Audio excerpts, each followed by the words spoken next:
Hello friends, and welcome back to the channel.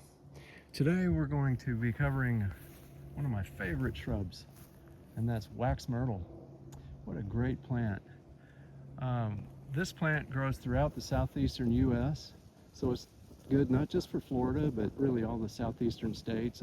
I had it growing in all of my food forests, including up in Georgia in zone 7, and all of my food forests in Florida in zones 8 and 9. And so what's so great about the wax myrtle? Well, where do you start? There's so many things about it. It's an evergreen shrub.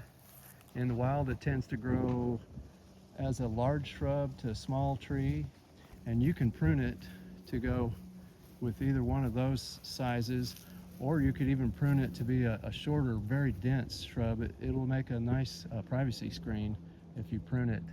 It'll get very dense. It's evergreen.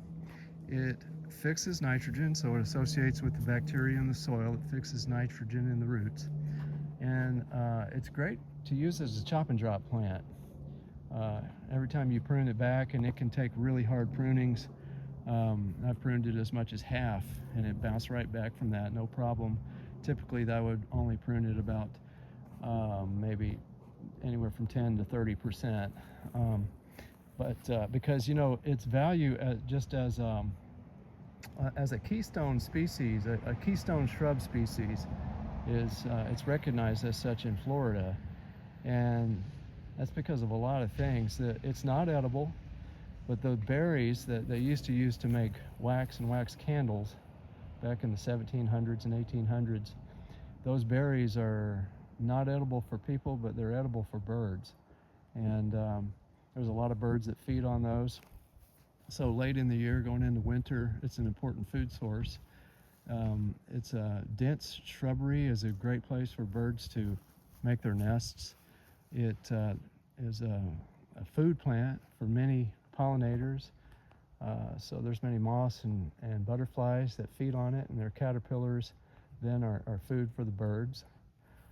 So it's got a lot of ecological value.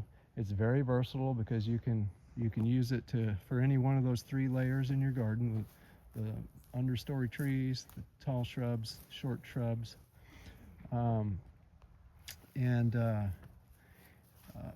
it's actually a very beautiful plant. You can use it, like I said, as a privacy hedge. So this is one of those plants that I think works well for landscaping. I would put this in the front yard or the backyard in the food forest, either one.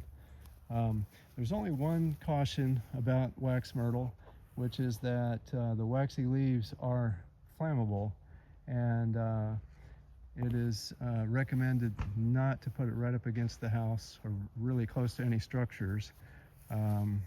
Best probably at least 50 feet away from your house or any other structures, in case there's any fire in the area. You don't want an ignition source that close to the structure. But I've got like 3 of them so far in my garden, and that's not even close to enough.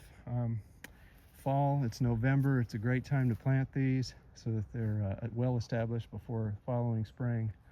So I plan on getting probably about 15 more of them for my garden, and using them quite a bit for chop and drop. So I guess that's about it. It's just a really great plant, the wax myrtle. I don't think it's widely appreciated as much as it should be for all the things that it can do for you.